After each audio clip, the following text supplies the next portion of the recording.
ওকে, সকলকে শুভ সন্ধ্যা। Good evening to all of you. Serampore girls college ইতিহাস বিভাগের পক্ষ থেকে আমি বিভাগীয় প্রধান রিয়াজুল মিদ্দে প্রথমেই আমাদের ডিপার্টমেন্টের সমস্ত অধ্যাপিকাদের স্বাগত জানাই আজকের এই বিশেষ প্রোগ্রামে।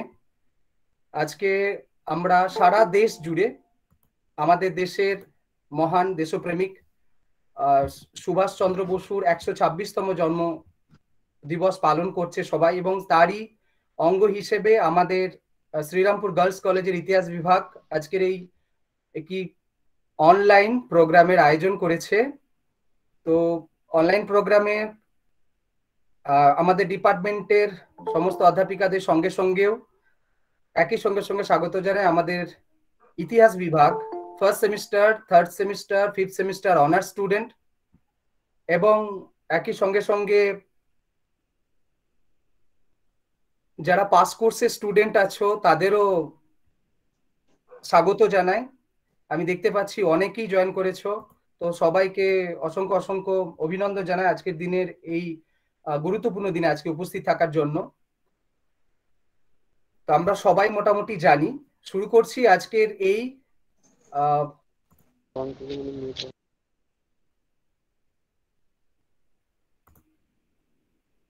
আমি একটু জাস্ট প্রেজেন্টেশনটা রেডি করে নিই। ওকে, দিদি দেখা যাচ্ছে স্ক্রিন? হ্যাঁ, দেখা যাচ্ছে। ওকে ওকে। তো আজকে আমাদের ইতিহাস বিভাগের পক্ষ থেকে এই যে ছোট্ট প্রোগ্রাম, সেই প্রোগ্রামের শুরুটা আমরা করব আমাদের থার্ড সেমিস্টারের ছাত্রী পিঙ্কি। পিঙ্কি আছো? পিঙ্কি কি যুক্ত আছো? পিঙ্কি কুমারী, থার্ড সেমিস্টার অনার্স।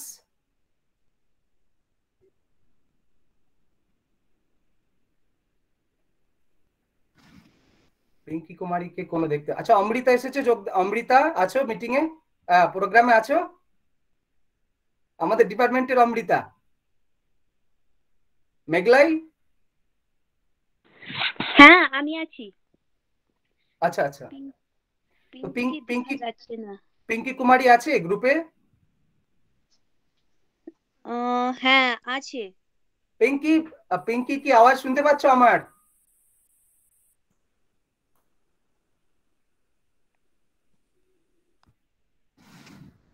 পিঙ্কিকে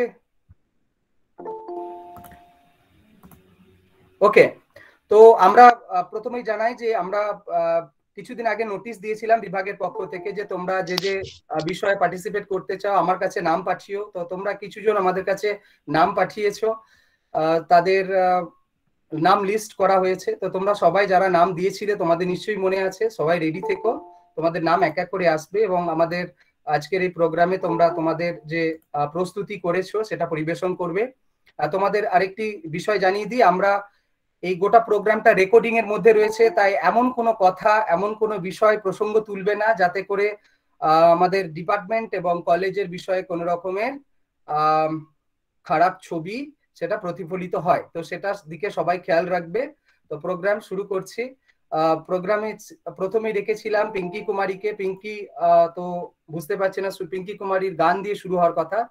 পিঙ্কি কি শুনতে পাচ্ছ?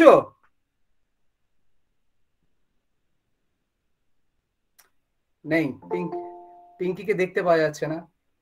তো রবীন্দ্রনাথ ঠাকুরের একটি বিখ্যাত দেশাত্মবোধক গান, সেই গানটি দিয়ে আমি আজকের এই প্রোগ্রাম শুরু করছি। তো চেষ্টা করছি সবার সামনে এটি পরিবেশন করার জন্য। ও আমার দেশের মাটি, রবীন্দ্রনাথ ঠাকুর। ও আমার দেশের মাটি, তোমার পরে ঠেকাই মাথা। ও আমার দেশের মাটি, তোমার পরে ঠেকাই মাথা। তোমাতে বিশ্বময়ী, তোমাতে বিশ্ব মায়ের আঁচল পাতা, ও আমার দেশের মাটি, তোমার পরে ঠেকাই মাথা। তুমি মিশে ছোমর দেহের সনে, তুমি মিলে ছোমর প্রাণে মনে, মিশে ছোমর দেহের সনে, তুমি মিলে ছোমর প্রাণে মনে। তোমার ওই শ্যামল বরণ কোমল মূর্তি মর্মে গাথা, ও আমার দেশের মাটি, তোমার পরে ঠেকাই মাথা। ও মা তোমার কোলে জনম আমার, মরণ তোমার বুকে। ও মা তোমার কোলে জনম আমার, মরণ তোমার বুকে। তোমার পরে খেলা আমার দুঃখে সুখে, তুমি অন্ন মুখে তুলে দিলে, তুমি শীতল জলে জুড়াইলে, অন্ন মুখে তুলে দিলে, তুমি শীতল জলে জুড়াইলে। তুমি যে সকল সহা সকল বহা মাতার মাতা, ও আমার দেশের মাটি, তোমার পরে ঠেকাই মাথা। অনেক তোমার খেয়েছি গো, অনেক নিয়েছি মা, অনেক তোমার খেয়েছি গো, অনেক নিয়েছি মা। তবু জানি নে যে কি বা তোমায় দিয়েছি মা।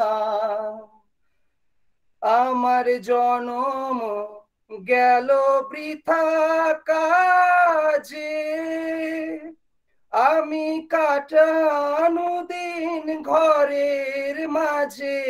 জনম গেল বৃথা কাজে, আমি কাটানো দিন ঘরের মাঝে। তুমি বৃথা আমায় শক্তি দিলে, শক্তি দাতা, ও আমার দেশের মাটি, তোমার পরে ঠেকাই মাথা। ও আমার দেশের মাটি, তোমার পরে ঠেকাই মাথা। তোমাতে বিশ্বময়ীর, তোমাতে বিশ্ব মায়ের আঁচল পাতা, ও আমার দেশের মাটি, তোমার পরে ঠেকাই মাথা। ও আমার দেশের মাটি, তোমার পরে ঠেকাই মাথা। ধন্যবাদ।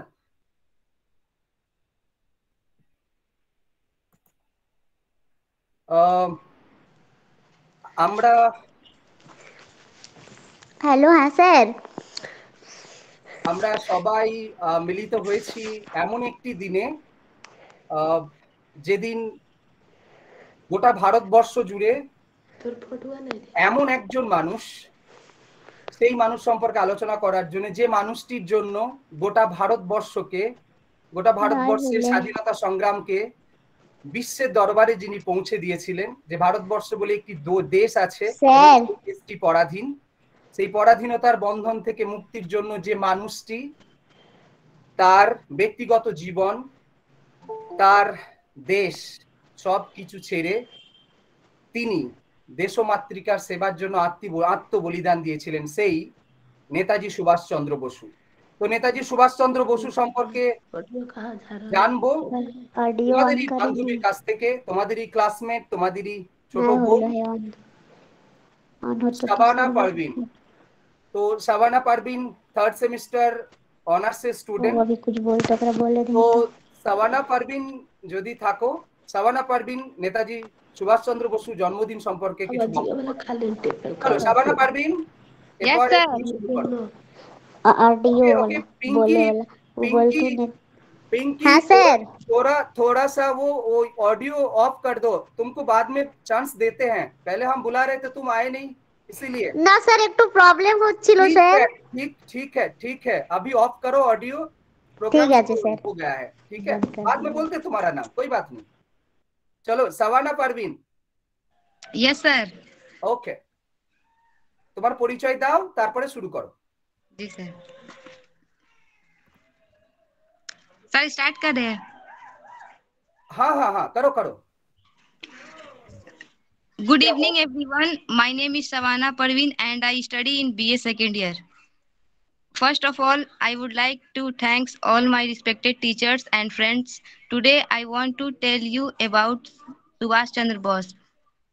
As you know that Subhash Chandra Bose was one of the greatest freedom fighter in India.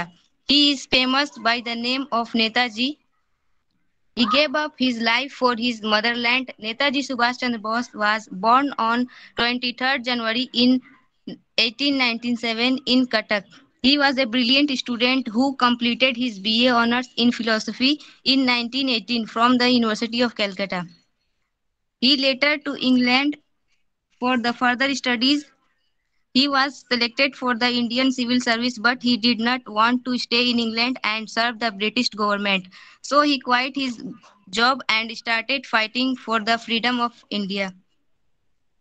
The Azad Hind Fauj was formed by Netaji Subhash Chandra Bose. He coined the term Jai Hind. His powerful personality inspired many people into the freedom struggle and continue to inspire Indians. It is believed that he died in a plane crash on 18 August 1945. Though Netaji is no more in this world, but his name will ever shine. He will always be counted as one of the greatest martyrs of the country. That's it. Thank you.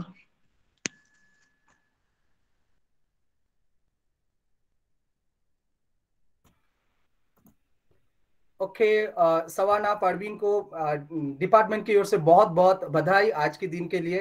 তোমাকে অসংখ্য অসংখ্য শুভেচ্ছা জানাই তোমার এই ছোট্ট স্পিচের জন্য। তোমরা রাজি হয়েছো, এটাই ভীষণ ভালো লাগছে। তো আমরা চলে যাব পরবর্তী অংশে। তোমাদের সামনে আমাদের ফার্স্ট সেমিস্টার অনার্সের ছাত্রী ইপসিতা মজুমদার। তো ও আমায় জানিয়েছে আজকে যে ও নিজে একটি কবিতা লিখেছে বীর সুভাষ সম্পর্কে, তো সেই কবিতা আবৃত্তি করতে চায়। তো ইপসিতা মজুমদার তুমি কি আছো? হ্যাঁ স্যার আছি। ওকে চলো, ইপসিতা মজুমদার আমাদের কবিতা শোনাবে, ওর নিজে স্বরচিত কবিতা। চলো ইপসিতা পরিচয় দাও, দিয়ে শুরু করো। নমস্কার, সকলকে শুভ সন্ধ্যা। আমি ইপসিতা মজুমদার, আমাদের ইতিহাস অনার্স বিভাগের প্রথম সেমিস্টারের ছাত্রী। আমি এখানে উপস্থিত আমার বিভাগের সকল অধ্যাপক ও অধ্যাপিকাগণকে এবং আমার সহপাঠীগণকে শ্রদ্ধা ও ভালোবাসা জানাই। আজ নেতাজির 126তম জন্মবার্ষিকী উপলক্ষে তার প্রতি শ্রদ্ধাঞ্জলি জানিয়ে আমি আমার রচিত কবিতা বীর সৈনিক পাঠ করছি। বীর সৈনিক। মা গো, আমায় দে না ছেড়ে, সারাদিন শুধু বইয়ের পড়া, লাগে না ভালো পড়তে। আমি চাই নেতাজির মতো স্বাধীন বাংলা গড়তে। যেমন করে বসু বাবু করেছিল দেশ স্বাধীন, বন্দুক হাতে দেশের জন্য আমিও লড়বো একদিন। তুই যে শুধু কেন বলিস ওতে ডাক্তার ইঞ্জিনিয়ার, আমি বীর সৈনিক হব, খেলার সাথী হবে আমার অগ্নাস্ত্র হাতিয়ার। মা তোর সেই ছোট্ট খোকাটি থাকবো না কো আর, তখন হব ভারত সেনার মস্ত অফিসার। সৈনিকের ইউনিফর্মে আমি উঁচু করব মাথা। মা তুই অত ভয় পাস নে, তুই জন্মদাতা যেমন ভারতও তো দেশ মাতা। সীমায় সীমায় ঘুরবো আমি, করব শত্রুর সন্ধান, যুদ্ধ জিততে মোর সর্বস্ব দিয়ে দেব বলিদান। গুলি চলবে শত শত, সঙ্গে গোলা বারুদ। হায়, না জানি মোর কত ভাই ঝরাবে তাদের রক্ত, তবুও মোরা পিছবো না, আমরা যে দেশভক্ত। যুদ্ধ শেষে তিরাঙ্গাটা উড়াবো যে আকাশে, ভারত মাতা আশিস দেবে মোদের দিকে হেসে। কিন্তু যদি তা না পারি মা, হই গুলিবিদ্ধ, হাসি মুখে ঢলে পড়ব ভারত মাতার কোলে। মোর পতাকা জড়ানো শরীর ভিজবে তোর চোখের জলে। মা তুই কষ্ট তখন পাস নে মা, নেতাজি যেমন মরেও জীবিত, ভারতের ঘরে ঘরে পূজিত, আমিও তেমনি অমর রব বীর সৈনিক হয়ে। ধন্যবাদ, আমি আমার কবিতা এখানেই শেষ করছি। ইপসিতাকে আমাদের বিভাগের পক্ষ থেকে অসংখ্য অসংখ্য অভিনন্দন জানাই ওর এই বিশেষ কবিতার জন্য, এবং আমাদের ডিপার্টমেন্টেও যে এরকম ট্যালেন্ট রয়েছে এটা আমাদের কাছে খুবই সৌভাগ্যের। তো তোমার ভবিষ্যতের জন্য অসংখ্য আমাদের সবার পক্ষ থেকে শুভেচ্ছা রইল, তুমি অনেক বড় হও। সুভাষ বসু সম্পর্কে একথা বলা হয় যে সুভাষ নাকি ছোটবেলা থেকেই পড়াশোনার প্রতি সেইভাবে মনোযোগ ছিল না, তিনি মানব সেবাতেই বেশি পছন্দ করতেন। এবং এটা সম্পর্কে জানা যায় যে যারা দুস্থ রয়েছেন, যারা এমনকি এমনও শোনা যায় যে তখনকার দিনে যে মোড়ক রুগী হতেন তাদেরও সেবাতে তিনি ছুটে যেতেন, তার মন সবসময় কাঁদত মানব সেবার জন্য। তো সেই সুভাষের ব্যক্তিগত জীবন এবং সুভাষ বসুর যে রাজনৈতিক জীবন সেই সম্পর্কে তোমাদের সবার সামনে বক্তব্য রাখবে তামকেনাট আক্তার, আমাদের ইতিহাস বিভাগের 3rd সেমিস্টারের স্টুডেন্ট। তো আছো তামকেনাথ, আছো? Yes sir. ওকে তামকেনাথ, তো তুমি তোমার বক্তব্য শুরু করো। Okay sir. Good evening, all of you. I am Tamgina Akhtar and I am doing my graduation in English from Srampur Girls College. First of all, I would like to thanks to all my respected teachers for giving me this opportunity, and of course my friends, my classmates for being with us. Today the day is very special. You are special and we are gathered here to make it more special. I am feeling very blessed that I got the chance to express my self regarding one of the greatest freedom fighter of our country, the one and only Netaji Subhash Chandra Bose. As we know that Netaji Subhash Chandra Bose was a great nationalist and he was also the greatest leader of India. People even know him by love for his country. This true Indian man was born on 23rd January 1897 in Cuttack, Odisha. Whenever we heard the name Subhash Chandra Bose, the first thing which comes in our mind is a popular saying by him, "Give me blood, I will give you freedom," where he urged Indians to join his fight against the British rule. Now let me tell you something about his education. Subhash Chandra Bose was a brilliant student who had scored the second position in the matriculation exam. He completed his BA Honours in Philosophy in 1918 from the University of Calcutta. Bose was also selected for the Indian Civil Service, but he did not want to stay in England and serve the British government. That's why he resigned from his job in 1912. Bose had also played such a great role in the freedom of India. He raised Indian National Army Azad Hind Azad Hind Fauj to make India free from British rule. He believed in fighting till the last breath for India's freedom. His powerful personality inspired many people into the freedom struggle. And unfortunately, he died in plane crash in a very earlier age, although his contribution is still alive. So before ending my speech, I just want to tell all my Indian people, please spread the love and avoid spreading hatred among us.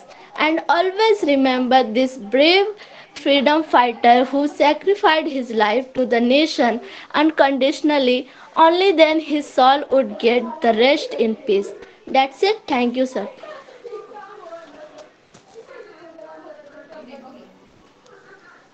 ওকে, তামকেনাথকে আমাদের বিভাগের পক্ষ থেকে অসংখ্য অসংখ্য অভিনন্দন জানাই তার এই সুন্দর উপস্থাপনার জন্য।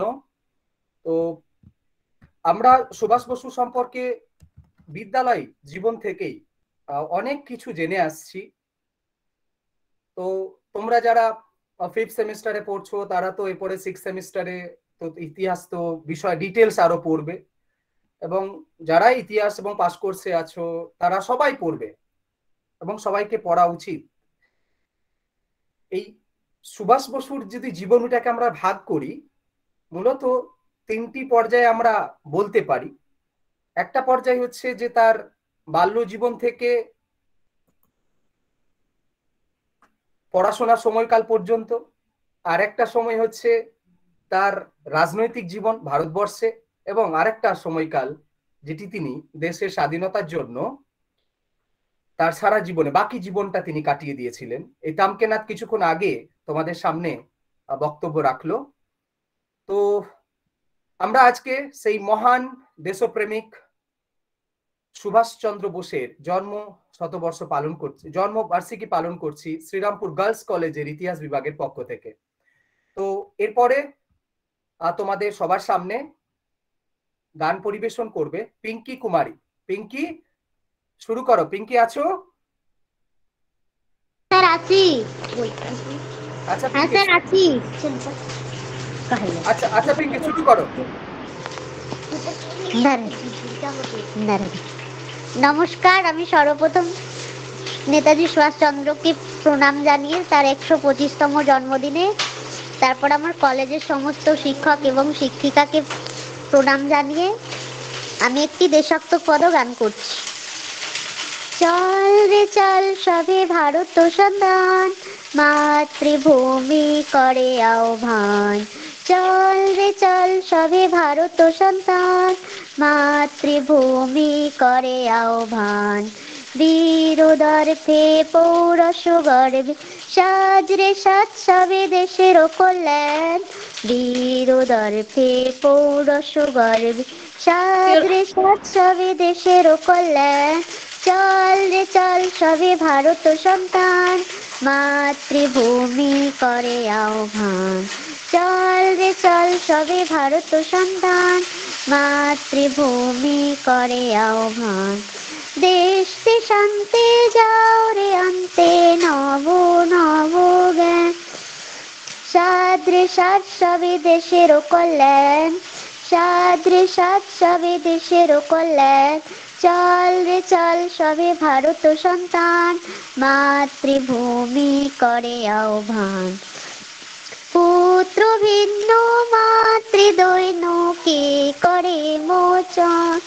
পুত্র ভিন্ন মাতৃদৈন্য কে করে মোচন। ওঠো জাগো সবে বলো মাগো, ওড়াই তব পদে সফিন পরাণ। সবে ভারত সন্তান, মাতৃভূমি করে আহ্বান। চল রে চল সবে ভারত সন্তান, মাতৃভূমি করে আহ্বান। একতন্ত্রী করু তব, এক মন্ত্রী জপ। শিক্ষা দীক্ষা লক্ষ্য মোক্ষ এক, একই সুরে গাও সবে গান।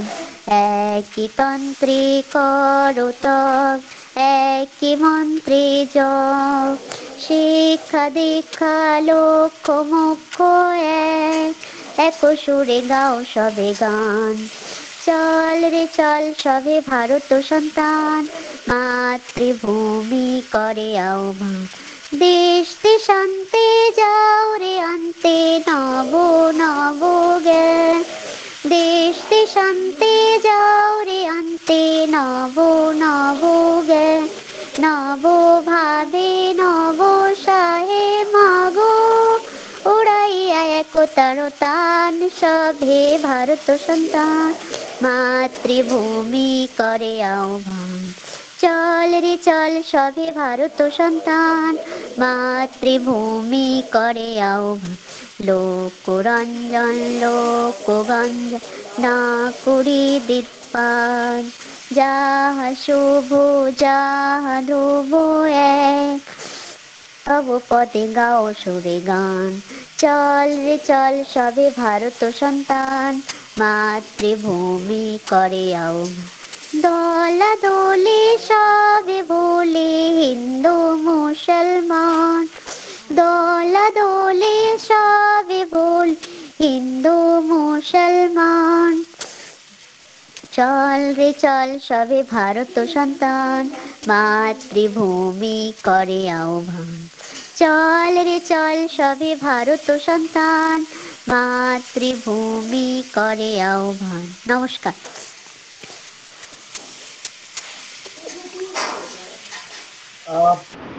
পিঙ্কি কুমারীকে আমাদের বিভাগের পক্ষ থেকে অসংখ্য অসংখ্য অভিনন্দন জানাই। তোমরা যারা যারা ফার্স্ট সেমিস্টারে আছো বা যারা ফিফথ সেমিস্টারে আছো, এবং আমি লিঙ্ক দিয়েছিলাম আমাদের যারা সিক্স সেমিস্টার পাস করে গিয়েছো তাদেরও, নিশ্চয়ই তাদেরও মধ্যে কেউ আছো। আমি পিঙ্কি কুমারী সম্পর্কে একটি কথা বলে নি। পিঙ্কি কুমারী হচ্ছে আমাদের ডিপার্টমেন্টের থার্ড সেমিস্টার অনার্সের স্টুডেন্ট, এবং ওর একটি বিশেষ বৈশিষ্ট্য হচ্ছে ও 100% আমাদের ও দৃষ্টিহীন, এবং ওই দৃষ্টিহীন প্রতিকূলতাকে ও সরিয়ে দিয়ে যেভাবে ও নিজেকে সামনে নিয়ে আসছে, উপস্থাপন করছে, এবং আমরা দেখেছি ডিপার্টমেন্টের প্রত্যেকটা প্রোগ্রামে ও অংশগ্রহণ করছে। এর থেকে আমরা সবাই শিক্ষা নিতে পারি যে কোনো কিছুই আমাদের বাধা হতে পারে না সফলতার জন্য, এবং আমাদের সবাইকে জীবনে এগিয়ে চলতে হবে। তো আমরা সবাই পিঙ্কির কাছ থেকে অনেক কিছু শিখতে পারি। তো পিঙ্কিকে আমাদের বিভাগের পক্ষ থেকে, আমার পক্ষ থেকে অসংখ্য অসংখ্য অভিনন্দন জানাই সুন্দর এই গান পরিবেশন করার জন্য। সুভাষ বসু সম্পর্কে একটা ধারণা প্রচলিত ছিল যে যখন তিনি আমাদের যে আইসিএস পরীক্ষা বলা হয়, যে সিভিল সার্ভিসের যে পরীক্ষা যখন তিনি দিচ্ছেন ইংল্যান্ডে, তখনকার দিনে আমাদের এটি সিভিল সার্ভিস পরীক্ষা, এখন যেমন আইএএস পরীক্ষা হয়, যখন তিনি পাস করেছিলেন সবাই আশা করে আছেন যে, সুভাষ বসুর বাড়ির লোকেরাও আশা করে আছেন যে সুভাষ বোধহয় এরপরে একটি সরকারি চাকরি নেবেন, এবং অন্যান্য সাধারণ বাড়ির সমস্ত বাবা মারা যেমন আশা করেন সেই আশাও তার বাবা মাও করেছিলেন। কিন্তু সুভাষ বসুর জীবনের এটি ছিল সব থেকে টার্নিং পয়েন্ট বলা যেতে পারে, কারণ তিনি এই সময় সরকারি চাকরির হাতছানিতে সাড়া দিলেন না। তিনি বেছে নিলেন দেশের জন্য কাজ করবেন, অর্থাৎ সরকারি চাকরিতে থাকলে তিনি যে দেশ সেবার কাজ করতে পারবেন না, এটা সেই যুগে তিনি সেই সময়ে সিদ্ধান্ত নিতে পেরেছিলেন, যেটা ভারতবর্ষে এই ধরনের ঘটনা খুবই বিরল। তারপর আমরা জানি তার যে রাজনৈতিক জীবন, সেই রাজনৈতিক জীবন এবং তার অন্যতম ঘনিষ্ঠ বন্ধু পণ্ডিত জওহরলাল নেহেরুকে সঙ্গে নিয়ে ভারতবর্ষের যুব সম্প্রদায়কে ব্রিটিশ শাসনের নানান অন্ধকারময় দিক, সেই দিকের বিরুদ্ধে প্রতিবাদ যাতে গর্জে উঠতে পারে, সেই দুজন মিলে বিশেষ প্রকল্প তারা শুরু করেছিলেন। আমরা এই সময় দেখতে পাই মহাত্মা গান্ধীর নেতৃত্বে যেমন একদিকে আমাদের দেশের জাতীয় আন্দোলন শুরু হয়েছে, অন্যদিকে এই দুই যুবকের নেতৃত্বে বিশেষ আগ্রহ যুবকদের মধ্যে যাতে দেশ সম্পর্কে উন্মাদনা তৈরি করা যায়, বিশেষ ভূমিকা তারা পালন করেছিলেন। তো এই সুভাষ বসুর রাজনৈতিক জীবন অত্যন্ত রঙিন, অত্যন্ত সহজ ছিল বলে বলবো না, কখনো কঠিন কখনো সরল। তো পরবর্তীকালে আমরা জানবো। এরপর আমাদের এই পরবর্তী যে অনুষ্ঠানের অংশ, সেটি হচ্ছে তোমাদের সামনে সুভাষচন্দ্র বসু সম্পর্কে একটি কবিতা আবৃত্তি করবে প্রীতি পাল। প্রীতি পাল আমাদের হিস্ট্রি অনার্সের ফার্স্ট সেমিস্টারের স্টুডেন্ট।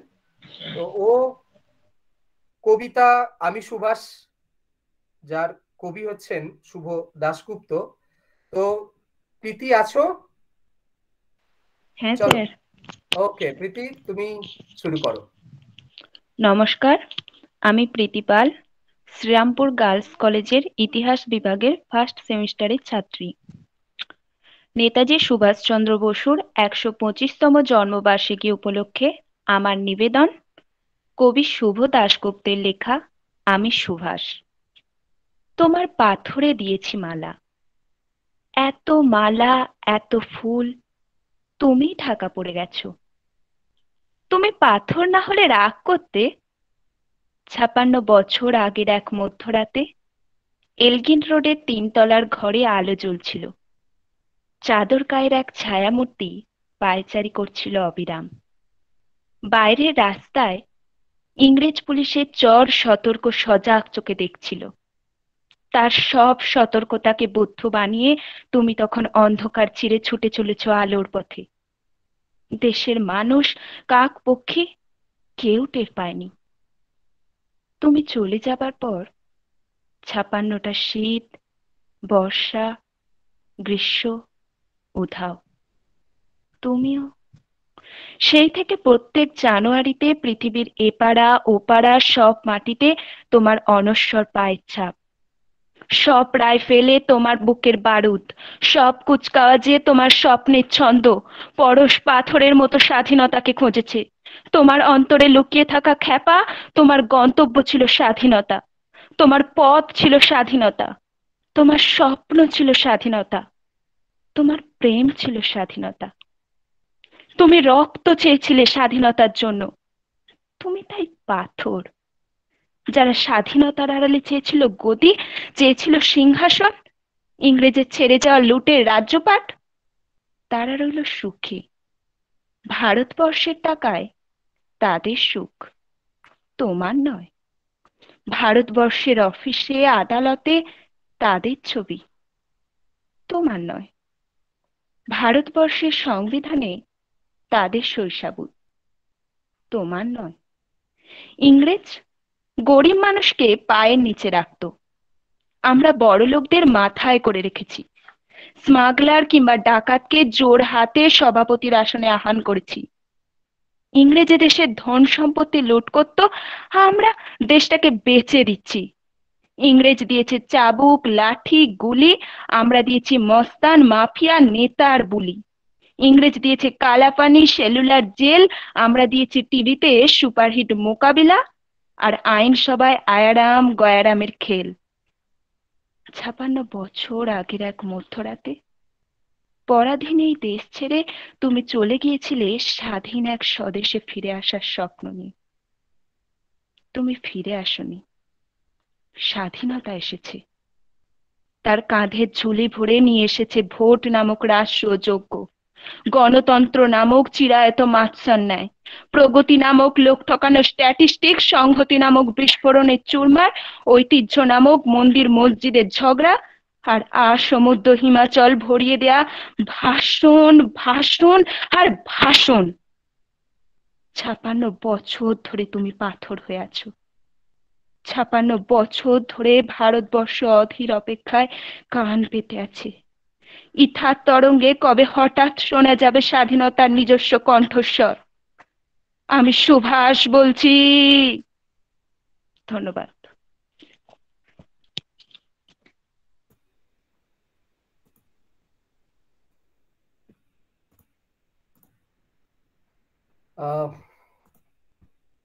প্রীতিকে অসংখ্য অসংখ্য ধন্যবাদ জানাই। এমন একটি কবিতা যেটা আমাদের সবার মনকে নাড়া দিয়ে গেল।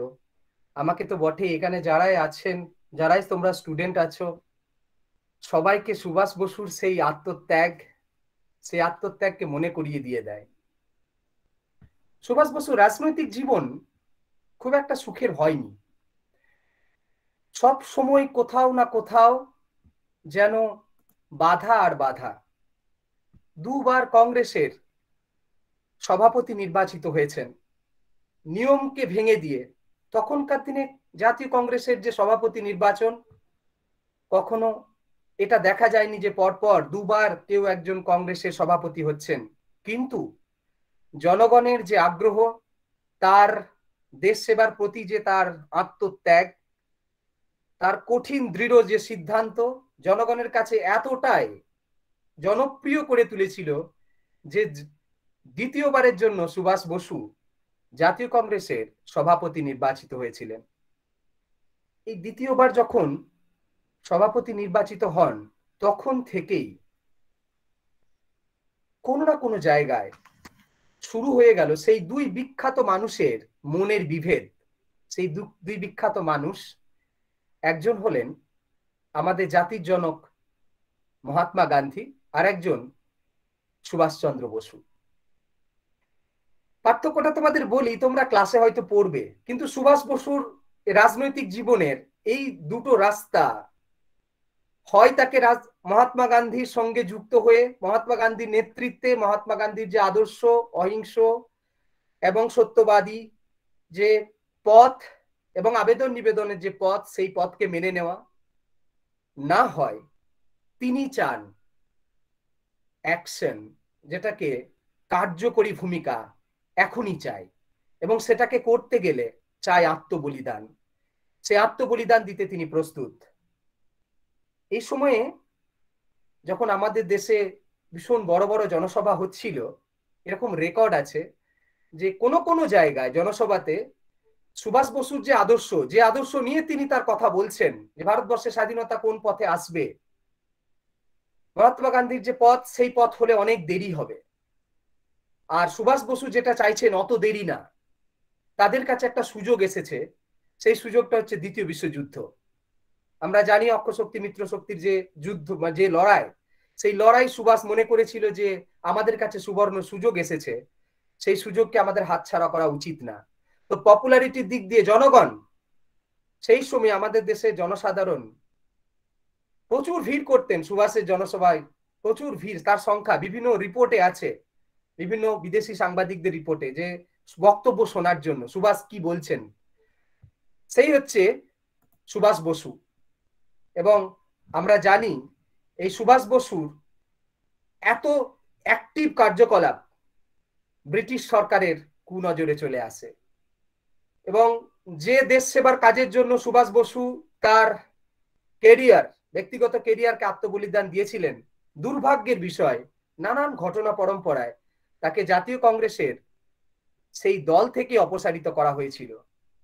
এবং সুভাষ বসু তাতেও দমেননি, তিনি চান দেশের স্বার্থ, এবং সেই দেশের স্বার্থকে মাথায় রেখেই 1941 সালে 17 জানুয়ারি আমাদের গভীর রাত্রে কলকাতা থেকে ওই ঝাড়খণ্ডের গোমো এলাকায় গিয়ে ওখান থেকে দিল্লি কালকা মেলে চেপে তিনি আমাদের দেশ ছেড়ে চলে যান। ওখানে গিয়ে পৌঁছান দিল্লি থেকে ফ্রন্টিয়ার মেলে গিয়ে পৌঁছান পেশোয়ারে। অর্থাৎ সুভাষ বসু চেয়েছিলেন যে দেশের মুক্তি ব্রিটিশ শাসনের হাত থেকে। তো সুভাষ বসু সম্পর্কে আরো নানান তথ্য জানবো আমরা। তো এখন আমাদের সামনে একটি নৃত্য, সুভাষ বসু সম্পর্কে একটি নৃত্য পরিবেশন করে দেখাবে আমাদেরই থার্ড সেমিস্টারের অনার্সের ছাত্রী পায়েল বাগ।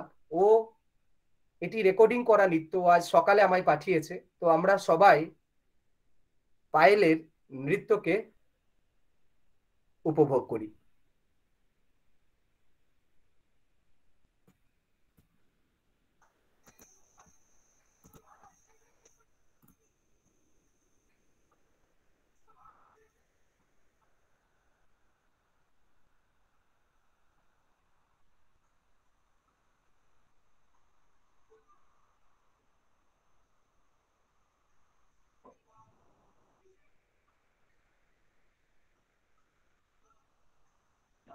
স্যার, কিছু শোনা যাচ্ছে না।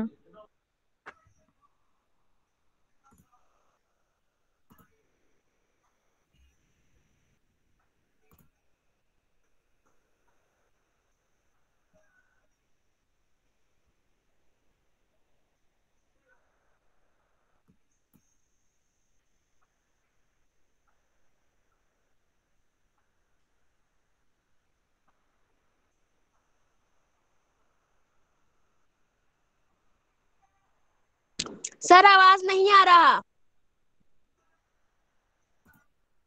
ওকে, কি বলছো? सर आवाज नहीं आ रहा। আচ্ছা দিদি, আওয়াজ শোনা? দিদি না, আওয়াজ শোনা যাচ্ছে না। আচ্ছা, এখন তো ভিডিওটাও স্টপ হয়ে গেছে, শুধু হ্যাঁ না না, জাস্ট ওর ছবিটা। ওটা আমি স্টপ করে রেখেছি। ও, দাঁড়ান, আরেকবার। অডিওটা একেবারেই শোনা হ্যাঁ, যাচ্ছে না। হ্যাঁ দেখছি। আমাকে একবার আমরা প্রথম থেকে, এটা সমস্যা হয়।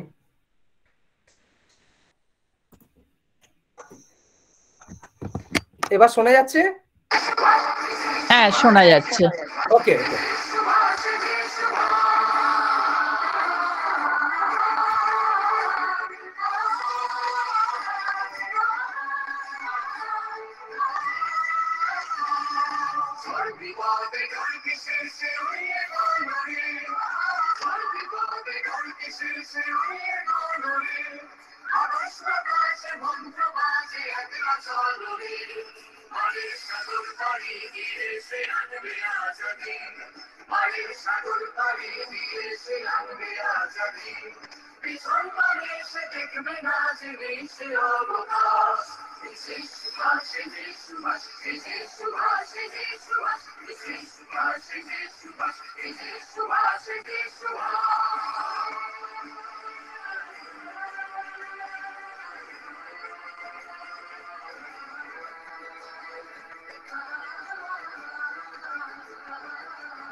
পায়েলকে অসংখ্য অসংখ্য অভিনন্দন জানাই আমাদের বিভাগের পক্ষ থেকে এবং সমস্ত স্টুডেন্টদের পক্ষ থেকে। এত সুন্দর একটি নৃত্য আমাদের সামনে পরিবেশন করেছে এবং ও জানিয়েছিল, কালকে রাত্রে জানিয়েছিল, তো আজকেও পাঠিয়ে দিয়েছে সকালে। তো সত্যি আমাদের ডিপার্টমেন্টে অনেক অনেক ভালো ভালো ছাত্রীরা রয়েছে এবং তোমাদের যারা আরো এখানে শুনছো আজকের এই প্রোগ্রাম, তোমরা মনে রাখবে যে আমরা ইতিহাস বিভাগের ছাত্র, টিচার, শুধু ইতিহাস বিভাগ না, এটা আমাদের দেশ, এটা আমাদের সংস্কৃতি। তুমি যে ধর্মেরই হও, যে বর্ণের হও, কিছু যায় আসে না, দেশ আমাদের আগে। তাই তোমাদের হাতেই সমগ্র দেশ আগামী দিনে নির্ভর করবে। তো সবাই দেশের জন্য সব সময় প্রাণপণ থাকবে। যে কোনো রূপে তোমরা অংশগ্রহণ করতে পারো, তোমরা কন্ট্রিবিউট করতে পারো আমাদের দেশ সেবার কাজে। তো সবাই আমরা অনুপ্রাণিত হব নেতাজি সুভাষচন্দ্র বসুর এই জীবনীকে নিয়ে। তো সুভাষ বসুর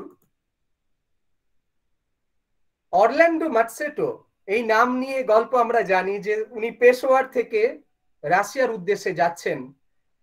এখানে বলে রাখি, রাশিয়া, জার্মানি, ইটালি একদিকে, ইংল্যান্ড, ফ্রান্স এবং পরবর্তীকালে আমেরিকা এটা একদিকে। এই নিয়েই তো দ্বিতীয় বিশ্বযুদ্ধ শুরু হয়েছিল। সুভাষ বসুর একটা ধারণা তৈরি হয়েছিল যে যেহেতু ভারতবর্ষে ইংরেজরা রাজত্ব করছেন, তাই আমি যদি বিদেশি সাহায্য নিই, অর্থাৎ রাশিয়া এবং জার্মানির, তাহলে আমরা ব্রিটিশ শাসন থেকে ভারতবর্ষকে অতি তাড়াতাড়ি মুক্ত করতে পারি। অনেক আশা, অনেক আকাঙ্ক্ষা নিয়ে তিনি 1941 সালের 18ই মার্চ রাশিয়ার উদ্দেশ্যে রওনা দিয়েছিলেন এবং রাশিয়াতে তিনি যখন জানতে পাচ্ছেন স্ট্যালিনের কাছে যে রাশিয়ার আক্রান্ত হওয়ার সম্ভাবনা, এবং সেই জন্য সেখান থেকে সেভাবে সহায়তা পাবেন না এ কথা ভেবে তিনি উড়ে গিয়েছিলেন জার্মানিতে। তো সেই সম্পর্কে, সুভাষ বসু সম্পর্কেই আরো নানান বক্তব্য, নানান কথা আমরা শুনবো জান্নাতুল ফিরদৌসের কাছ থেকে। তো জান্নাতুল আমাদের ডিপার্টমেন্টের 5th সেমিস্টারের অনার্সের স্টুডেন্ট। তো জান্নাতুল, তোমাকে অভিনন্দন জানাচ্ছি আজকের এই বক্তব্যের জন্য। তো জান্নাতুল, তুমি শুরু করতে পারো। জান্নাতুল, আছো আমাদের प्रोग्रामे? জান্নাতুল? जी सर है। ओके ओके, चलो शुरू करो। तुम पहले तुम्हारा वो परिचय दो और उसके बाद शुरू करो। जी sir.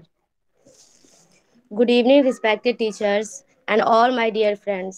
My name is Jannatul Firdaus. I am here today to speak a few words about Netaji Subhash Chandra Bose. Netaji Subhash Chandra Bose was one of the greatest leaders of India. He is famous by the name of Netaji. He gave up his life for his motherland. Netaji Subhash Chandra Bose was born on 23rd January 1897 in Cuttack. His father was a famous lawyer. Netaji was a brilliant student who had scored the second position in the matriculation exam. He completed his BA honors in philosophy in 1918 from the University of Calcutta. He later went to England in 1919 for further studies. He was selected for the Indian Civil Service, but he did not stay in England and serve the British government. So he quit his job and started fighting for the freedom of India. The Azad Hind Fauj was formed by Netaji Subhash Chandra Bose. He coined the term Jai Hind.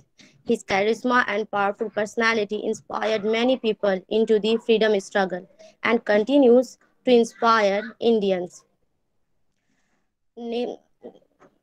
It is believed that he died in a plane crash on 18th August 1945. Though Netaji is no more in this world, yet his name will ever shine. He will always be counted as one of the greatest martyrs of the country. Thank you, and forgive me if I did any mistake during my speech. Thank you all once again.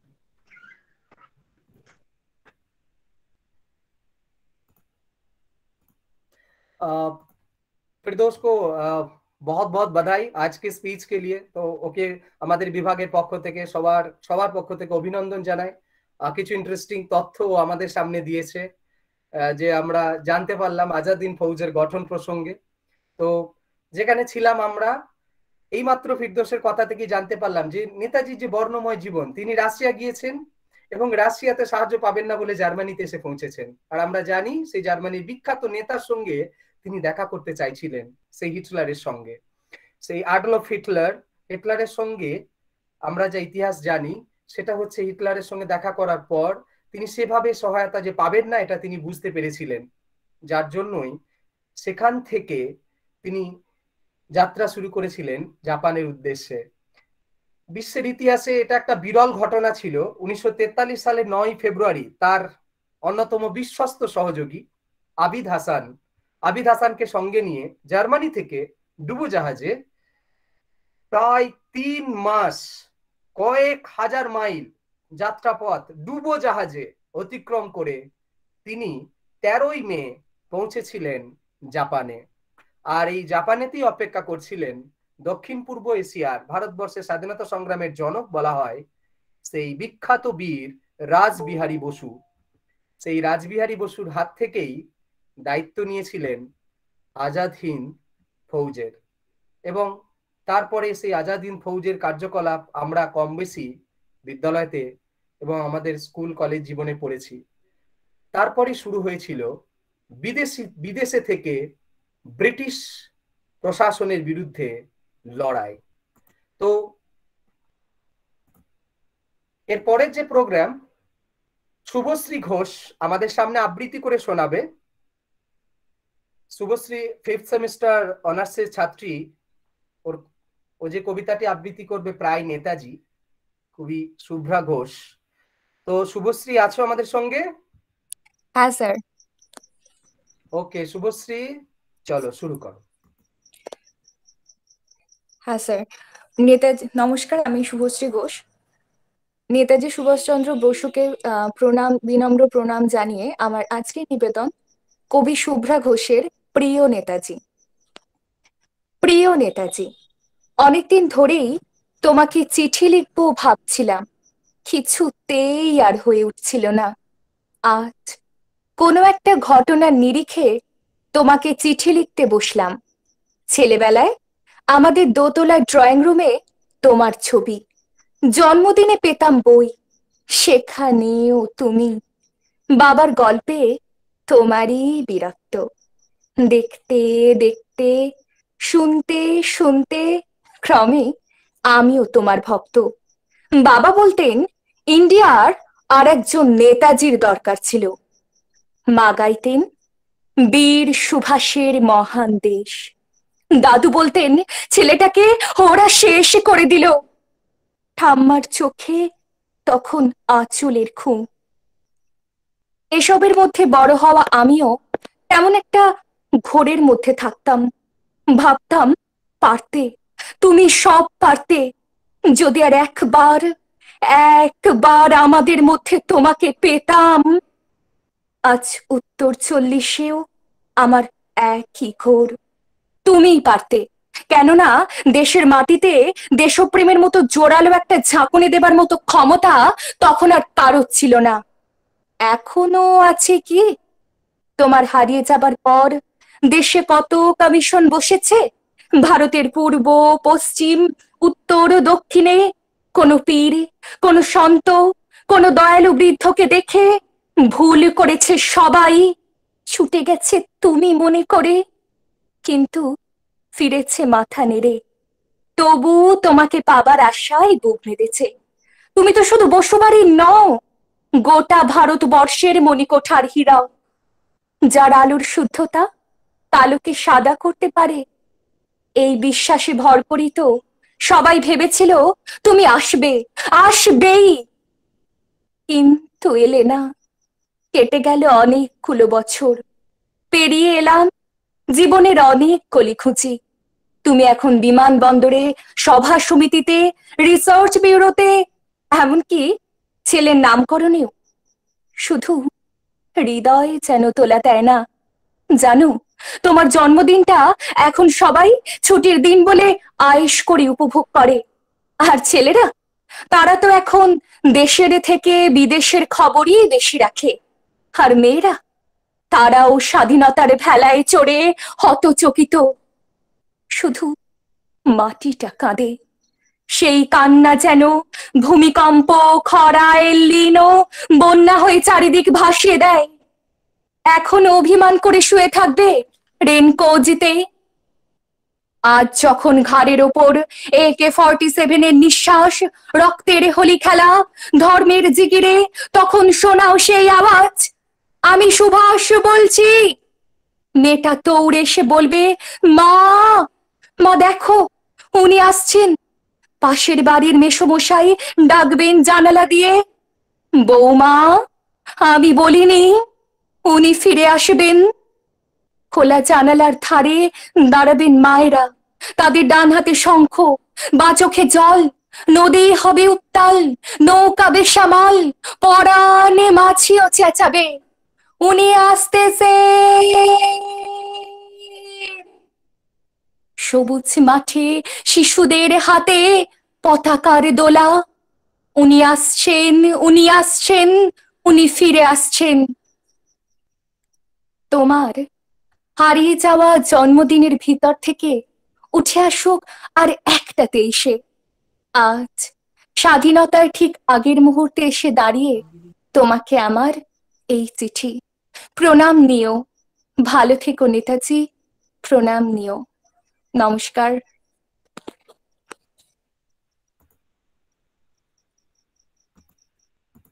শুভশ্রীকে আমাদের বিভাগের পক্ষ থেকে অসংখ্য অসংখ্য অভিনন্দন জানাই তার এই সুন্দর আবৃত্তি পরিবেশনের জন্য। তো নেতাজি সম্পর্কে, নেতাজি ত্যাগ সম্পর্কে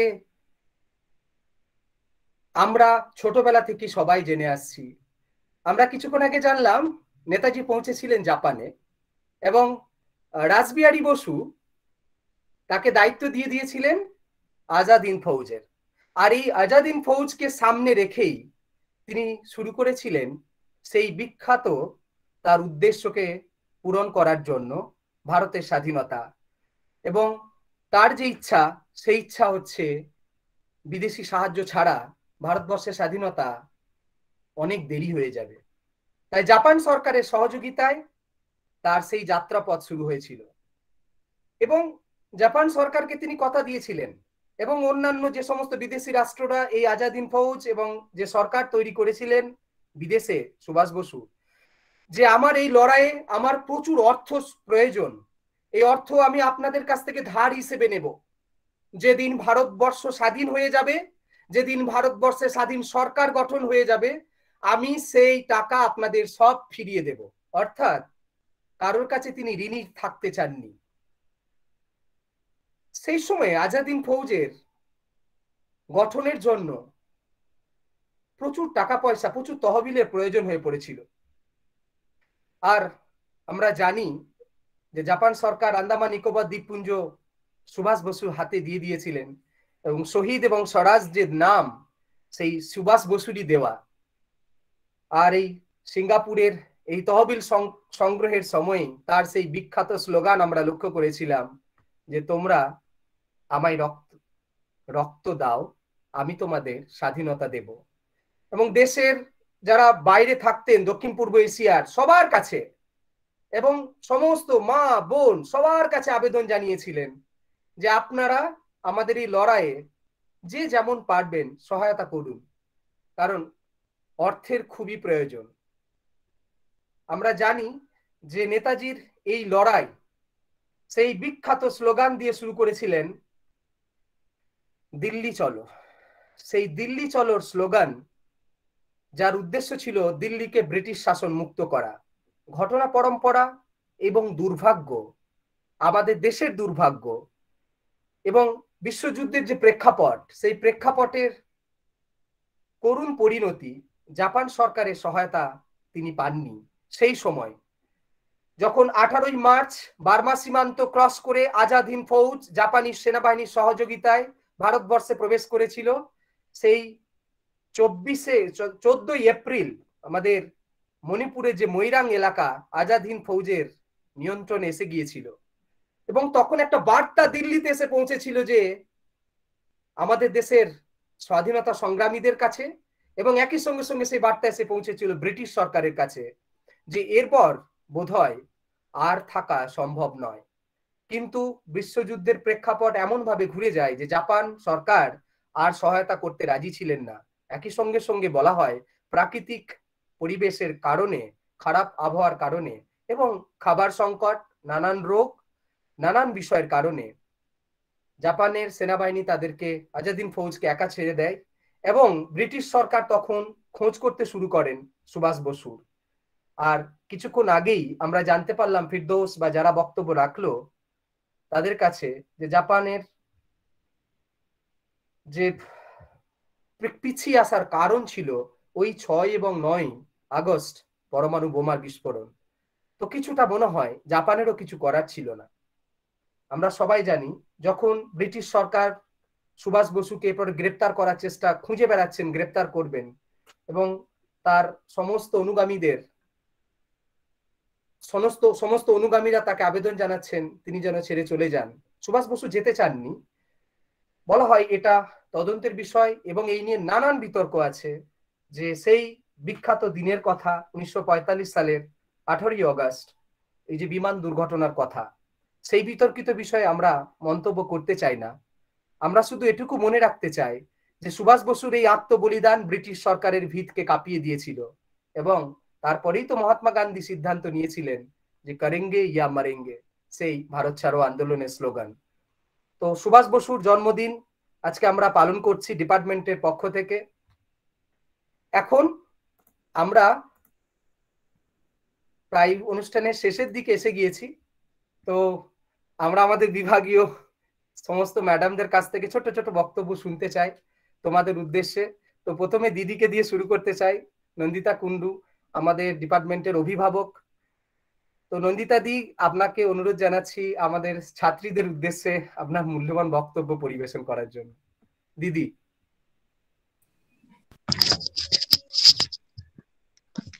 অনেক ধন্যবাদ। আজকে আমাদের ডিপার্টমেন্ট যে অনুষ্ঠানটা করলো সেটা খুব সুন্দর একটা ছোট্ট অনুষ্ঠান হয়েছে। আমি ধন্যবাদ জানাবো আমার সহকর্মী এবং সহকর্মিনীদের। আমি ধন্যবাদ জানাবো আমার কন্যা সমাজ ছাত্রীদের, যারা এত সুন্দর একটা অনুষ্ঠান করলো। বিশেষ করে আমি যে দুজন কবিতা আবৃত্তি করলো, প্রীতি পাল এবং শুভশ্রী ঘোষ, তাদের কবিতা খুবই ভালো, কবিতা আবৃত্তি খুব ভালো, ভীষণ ভালো লেগেছে আমার। পিঙ্কি, খুব ভালো গান করেছো তুমি। এছাড়াও ইপসিতা, তুমি তোমার নিজের লেখা কবিতা আবৃত্তি করেছো, সেটাও আমার ভীষণ ভালো লেগেছে। আর সাবানা, তমেকান্ত এবং জান্নাতুল ফিরদৌস, তোমরা নেতাজি সম্পর্কে বিভিন্ন বক্তব্য পেশ করেছো, আমরা তার জীবনী নিয়ে জানতে পেরেছি। এছাড়া রিয়াজুল আমাদের মাঝে মাঝেই নানা ধরনের কথা বলে আমাদের জানিয়েছে যে তার জীবনটা সমস্ত কিছুই তোমরা জানলে, দেখলে, শুনলে। আশা করি তোমরা সুভাষচন্দ্র বসুর যে উদ্দেশ্য ছিল, যে আদর্শ নিয়ে তিনি চলেছিলেন, সেগুলোকে সম্মান করবে এবং মনে মনে অনুসরণ করার চেষ্টা করবে।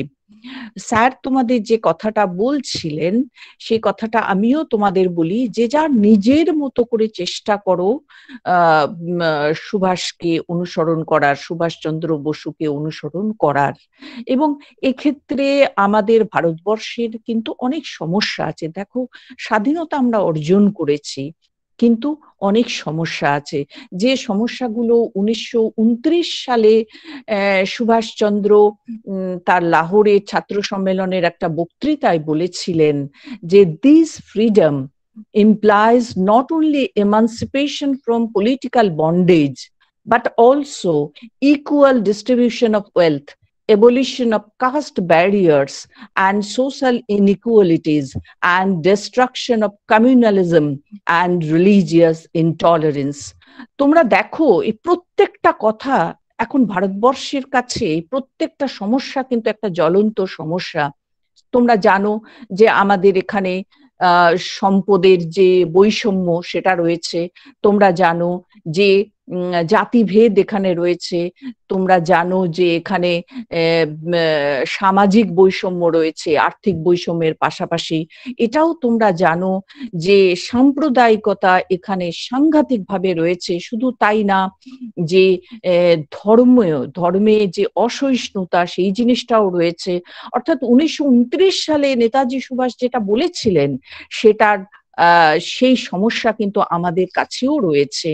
এবং আমি তোমরা স্বাধীন ভারতের নাগরিক, তোমাদের উপরে আমরা আশা করব এই যে অবস্থা, যার হাত থেকে সুভাষচন্দ্র দেশকে রক্ষা করার একটা আবেদন রেখেছিলেন, সেই একই আবেদন তোমাদের কাছেও থাকবে। তোমরাও সেটা মনে করে এইগুলো দূর করার চেষ্টা করবে, এটাই আমার কামনা। আর আরেকটা জিনিসের কথা আমি খুব বলছি তোমাদের, বলতে এটা আমার বলা উচিত। সেটা হচ্ছে যে দেখো, আমরা আমাদের যারা বড়রা, অভিভাবকরা, তাদের কাছ থেকে একটা জিনিস শুনেছিলাম যে সুভাষচন্দ্র যখন আমাদের এদেশ থেকে বাইরে চলে গেলেন, তখন কিন্তু তিনি বার্লিনে ফ্রি ইন্ডিয়া রেডিও স্টেশন চালু করেছিলেন এবং সেখান থেকে প্রচার চালাতেন তিনি ভারতবর্ষের স্বাধীনতা আন্দোলনের জন্য। এবং আমার মা বাবার মুখে শুনেছি যে তারা, যেহেতু সেই সময় ব্রিটিশরা ছিল, এদেশে নিষিদ্ধ ছিল, কাজেই সমস্ত জানলা দরজা বন্ধ করে ঘর অন্ধকার করে তারা নেতাজি সুভাষের ভাষণ শুনতেন। সেই ফ্রি ইন্ডিয়া ভয়েস থেকে, ফ্রি ইন্ডিয়া যেটা নেতাজি সুভাষচন্দ্র অ্যাকচুয়ালি যে কথাটা বলতেন সেটা হচ্ছে Azad Hind calling, this is the voice of free India. এবং বাবা মার মুখে শুনেছি যে তারা খুবই উত্তেজনা অনুভব করতেন এই সুভাষচন্দ্রের এই যে ভাষণগুলো তিনি ওই বার্লিন থেকে দিতেন। কেমন সেটা কাজে এই অনুপ্রেরণা, এই উন্মাদনা, এটা কিন্তু সে তখনও যেমন ছিল এবং এখনো তোমরা যে তার সম্পর্কে কবিতা লিখছো, কবিতা আবৃত্তি করছো, তাতে কিন্তু সেই একই উন্মাদনার স্বর আমি শুনতে পাচ্ছি। আরেকটা জিনিস মাথায় রাখা, সেটা হচ্ছে যে আজাদ হিন্দ ফৌজ, এটাতে কোনো সন্দেহ নেই যে কংগ্রেস যে আন্দোলন করেছিল, ভারত ছাড়ো আন্দোলন করেছিল, কুইট ইন্ডিয়া আন্দোলন করেছিল 42-তে, সেটা নিশ্চয়ই ভারতবর্ষকে স্বাধীনতা আন্দোলনের দিকে এগিয়ে নিয়ে গিয়েছিল। কিন্তু যেটা ক্যাটালিস্ট ছিল, অর্থাৎ যার জন্য ব্রিটিশরা এদেশ ছেড়ে চলে গিয়েছিল, সেটা কিন্তু নেতাজি সুভাষচন্দ্র বোস। তার কারণ হচ্ছে যে যখন ওই আজাদ হিন্দ ফৌজের যে নেতাজি সহকর্মী যারা ছিলেন তাদের যখন গ্রেপ্তার করা হলো এবং লাল কেল্লায় যখন তাদের বিচার করানোর জন্য নিয়ে আসা হলো, যেমন ধরো তোমরা জানো যে গুরবজ সিং ধিলো, সাহু নওয়াজ খান, প্রেম কুমার সাইগল, এদের বিরুদ্ধে রাজদ্রোহের মামলা করা হলো এবং লাল কেল্লায় তাদের বিচার শুরু হলো। এবং আমরা দেখতে পাচ্ছি তেজ বাহাদুর সপ্রু, জওহরলাল নেহেরু তাদের হয়ে গায়ে কালো কোট পরে নিচ্ছেন তাদের হয়ে সওয়াল করার জন্য, এবং তারা একটা কথার উপরে জোর দিচ্ছেন, সেটা হচ্ছে ভারতবর্ষের স্বাধীনতা অর্জন করা ভারতবাসীদের অধিকার, সেই অধিকারে কেউ হস্তক্ষেপ করতে পারে না। অতএব স্বাধীনতা অর্জন, সব মানুষের সমান অধিকার, এবং এই বীর সেনানীরা সেই একই কাজ করেছিলেন, কাজেই তাদের বিরুদ্ধে কখনোই রাজদ্রোহের মামলা আনা যায় না। এবং আরেকটা জিনিস, সেটা হচ্ছে যে এই যে বিচার, এই বিচারটা সারা ভারতবর্ষের মানুষকে এত রকম ভাবে আন্দোলিত করেছিল যে 1946-এ 1946 সালে আমরা দেখতে পাচ্ছি নৌ বিদ্রোহ হচ্ছে বোম্বেতে, এবং এই নৌ বিদ্রোহ যখন হচ্ছে তখন ব্রিটিশরা বুঝতে পেরেছিল যে তাদের এদেশ থেকে চলে যাবার সময় এসেছে। কেননা যে সেনাবাহিনীর উপরে ভরসা করে তারা এদেশে রয়েছে, সেই সেনাবাহিনীতে যদি বিদ্রোহ হয় তাহলে কখনোই এই দেশকে তারা নিজের হাতে রাখতে পারবে না। কিন্তু আমাদের দুর্ভাগ্য যে নেতাজি সুভাষচন্দ্রের কমিউনালিজম, এইটার বাইরে আমরা বেরোতে পারলাম না এবং আমাদের দেশ দ্বিখণ্ডিত হলো, যেটা নেতাজি সুভাষচন্দ্র একেবারেই চাইতেন না। এবং গান্ধীজিও শেষকালে বলেছিলেন যে সুভাষ যদি থাকতো তাহলে হয়তো এটা হতো না। যাকে আমি শেষ করছি আমার বক্তব্য। এই সুন্দর অনুষ্ঠানটার জন্য রিয়াজুলকে, আমার অন্যান্য সহকর্মী এবং সহকর্মিনীদের এবং স্টুডেন্টদের, ছাত্রীদের আমি অনেক ধন্যবাদ জানাচ্ছি। দিদিকে অসংখ্য অসংখ্য ধন্যবাদ জানাই। তোমরা সবাই দিদির কথা শুনলে যে বর্তমান সমস্যা, বর্তমান সমাধান কি হবে, নেতাজি সুভাষ বসু তার আদর্শের মাধ্যমে নানান তার লেখা রয়েছে। সেই লেখালেখি দিল্লির আর্কাইভসে রয়েছে, ন্যাশনাল আর্কাইভস, এবং আমাদের পশ্চিমবঙ্গে তো রয়েছেই। তো তোমরা সবাই বড় হয়ে নিশ্চয়ই পড়বে, অনেক কিছু জানার আছে। তো এরপরে আমরা আমাদের বিভাগের অধ্যাপিকা মেঘলাই লাম্বা ম্যাডাম, তো মেঘলাই লাম্বা ম্যাডামকে অনুরোধ জানাবো আজকের এই দিন প্রসঙ্গে দুই চার কথা বলার জন্য। Madam. Thank you, Riyaz sir. Firstly, I would like to congratulate History Department and all the students.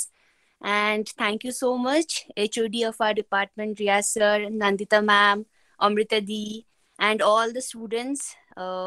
সবাই খুব ভালো করে প্রেজেন্ট করেছো, খুব ভালো ডান্স ছিল, পোয়েম ছিল, স্পিচেস ছিল, খুবই সুন্দর করে সবাই এত ভালো করেছো। like it's very heartening to see the students, the graduate students are like so well spoke, they can speak so well. খুবই ভালো লাগলো এটা দেখে।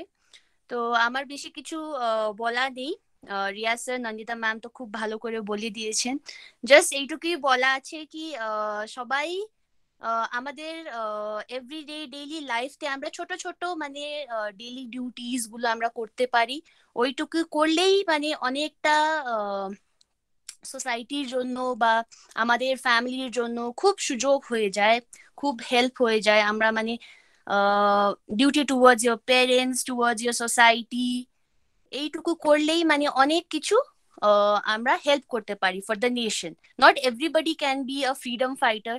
আমরা সব যতটা মানে সুভাষচন্দ্র বোস বা বাকি ফ্রিডম ফাইটার্সরা করেছেন অতটা মানে আমরা করতে পারি না, কিন্তু যে আমরা করতে পারি এখন ওইটুকু করলেও অনেক কিছু আমরা নেশনতে আমরা কন্ট্রিবিউট করতে পারি। তো এখানেই আমার বক্তব্য আমি শেষ করি। Thank you so much Riya sir again. এখানে আমি একটা কথা বলি মেঘলাই, তুই এটা ভীষণ ভালো বলেছিস যে আমরা নিজেদের কাজটা যদি ঠিকঠাক করে করি। প্রসঙ্গত বলি, দেখ তুই তো আমাদের এনসিসি করাস। নেতাজি সুভাষচন্দ্র বোস কিন্তু নিজে ইউনিভার্সিটি ট্রেনিং করে তিনি কিন্তু মিলিটারি ট্রেনিং নিয়েছিলেন এবং পরে তিনি বলেছিলেন এটা আমার খুব কাজে দিয়েছিল। সেই জন্য আমি তোকে বলছি, দেখ তোর গ্রুপে যে সমস্ত মেয়েরা করছে তারাও কিন্তু আমাদের দেশের জন্য কিছু কাজ করছে। একদম একদম ম্যাম। মানে amongst everyone সবাই হয়তো করতে পারবে না ইন ফিউচার, কিন্তু তার থেকেও মানে একজন দুজন করলেও অনেক কিছু মানে আমরা সাকসেসফুল বলতে পারবো। হ্যাঁ, মানে এই অনুষ্ঠানগুলো আমাদের মেয়েদের একটু বলতে ইন্সপায়ার করবে। Yes ma'am. অবশ্যই অবশ্যই। তো মেঘলা ম্যাডামকে আমাদের বিভাগের সবার পক্ষ থেকে, স্টুডেন্ট, আমার পক্ষ থেকে, দিদির পক্ষ থেকে অসংখ্য অসংখ্য ধন্যবাদ জানাই, অভিনন্দন জানাই। মেঘলা ম্যাডামের এই ছোট্ট কথাটা সবাই মনে রাখবে যে ছোট্ট ছোট্ট টার্গেট, ছোট্ট ছোট্ট কন্ট্রিবিউশন আমাদের সবার থাকা উচিত। আমাদের কখনো স্বার্থপর হওয়া উচিত না, কারণ আমরা প্রত্যেকে একদম কিছুদিন আগে আমরা বিবেকানন্দের জন্মদিন পালন করেছি, সেখানে তো বলাই হয়েছে যে মানব সেবার কথা। তো আমরা অনুষ্ঠানের শেষের দিকে এসে গিয়েছি। আমি ডিপার্টমেন্টে নোটিশ দিয়েছিলাম যে তোমরা সবাই নাম দাও, কিন্তু গানের জন্য আমরা নাম পাইনি। আমি একটাই মাত্র নাম পেয়েছিলাম, সেটি পিঙ্কির। তাই বাধ্য হয়েই মানে আমি যদিও গান গাই না, কিন্তু তবুও চেষ্টা করতে চলেছি একটি সমাপ্তি সঙ্গীতের মধ্য দিয়ে আমরা অনুষ্ঠান শেষ করব। তো সেই গানটি আমি পরিবেশন করব, ভারত আমার ভারতবর্ষ। এর কথা লিখেছিলেন শিবদাস ব্যানার্জি, সঙ্গীত অজয় দাস দিয়েছিলেন। যে শিল্পীটি গেয়েছিলেন তার নাম মান্না দে, এবং যে সিনেমাটিতে এই গানটি পরিবেশন করা হয়েছিল চার মূর্তি 1978 সালে। এই গানটি আমরা ছোটবেলায়, দিদিও মনে হয় ছোটবেলায়, দিদিও যে সময়কালের দেশাত্মবোধক নানান গান শুনেছেন, তার মধ্যে এই গানটি অন্যতম। তো সেই গানটি আমি সবার সামনে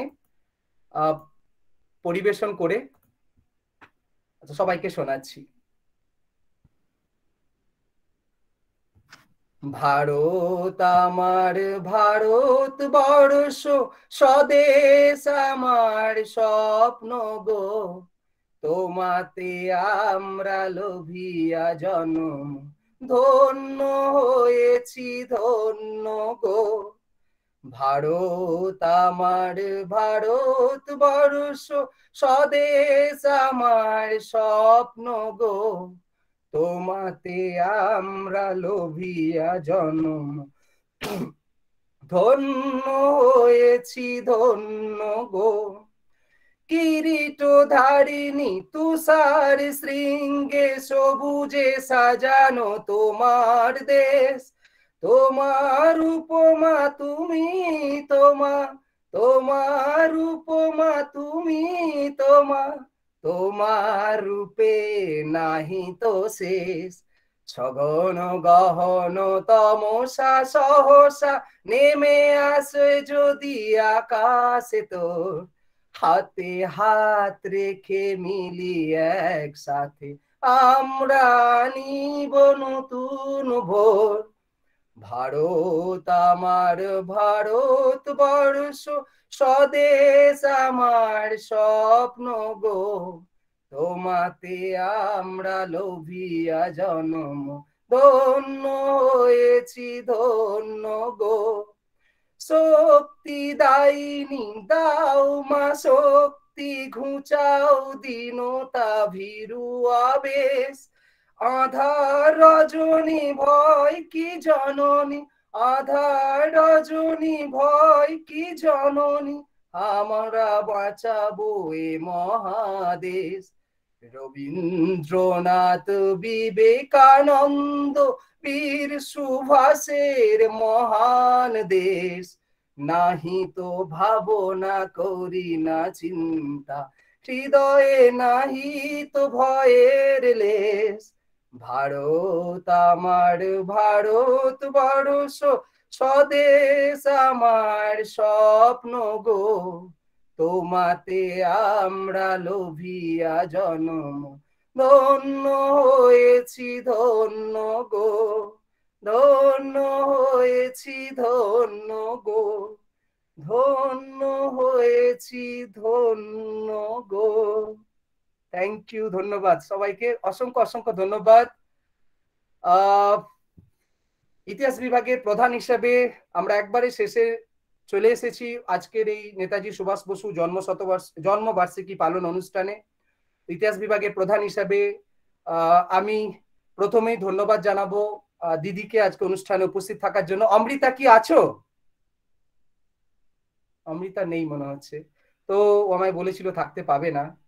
তো দিদিকে প্রথমে ধন্যবাদ জানাই আজকে অনুষ্ঠানে উপস্থিত থাকার কারণে, এবং মেঘলা ম্যাডামকে ধন্যবাদ জানাই। একই সঙ্গে সঙ্গে আমাদের অনার্সের যারা ছাত্রী রয়েছে, first semester, third semester, fifth semester, এবং যারা বাইরের প্রাক্তন স্টুডেন্ট রয়েছে তাদেরকেও আমাদের ডিপার্টমেন্টের পক্ষ থেকে অভিনন্দন জানাই। একই সঙ্গে সঙ্গে যারা পাস কোর্সের স্টুডেন্ট তাদের সবাইকে অভিনন্দন জানাই আজকে উপস্থিত থাকার জন্য, এবং যারা পার্টিসিপেট করলে তোমাদেরকে স্পেশাল আমাদের সবার তরফ থেকে ধন্যবাদ জানাই, আমার ব্যক্তিগত আমার তরফ থেকে ধন্যবাদ জানাই। তোমরা আমাদের ডাকে সাড়া দিয়েছো এবং একটা সুন্দর একটা অনুষ্ঠান আমরা আজকে পরিবেশন করলাম। এবং প্রিন্সিপাল ম্যাডামকে ধন্যবাদ জানাই, কারণ উনি আমাদের সবসময় অনুপ্রাণিত করেন যে প্রত্যেকটা ডিপার্টমেন্ট তাদের যে নির্দিষ্ট যে অনুষ্ঠান যেন পালন করে, আমরা সেই নিয়ম আমরা ফলো করছি। তো ডিপার্টমেন্টের তরফ থেকে ম্যাডামকেও অসংখ্য ধন্যবাদ জানাই। তোমাদের একটু ঘোষণা জানাই যে এই সমস্ত প্রোগ্রামটি আমরা রেকর্ড করেছি আমাদের কলেজের ইউটিউব চ্যানেল, সেখানে তোমরা এটি দেখতে পাবে। তো সবাইকে আজকের দিনের আমাদের দেশনায়ক সুভাষচন্দ্র বসুর জন্মদিনের যে অনুষ্ঠান আমরা পালন করলাম, সেই অনুষ্ঠানের এখানে সমাপ্তি ঘোষণা করছি। সবাই ভালো থাকবেন, সুস্থ থাকবেন, সবাই ভালো থেকো, সাবধানে থেকো। আশা করছি আমরা সবাই অফলাইনে মিলিত হব কিছুদিনের মধ্যেই, আবার ক্লাস শুরু হবে। তো সবার শুভকামনা কামনা করে সবাইকে জানাচ্ছি শুভরাত্রি, গুড নাইট। এখানেই আমি আমাদের বিভাগের পক্ষ থেকে অনুষ্ঠানের সমাপ্তি ঘোষণা করছি। Thank you. Thank you so much.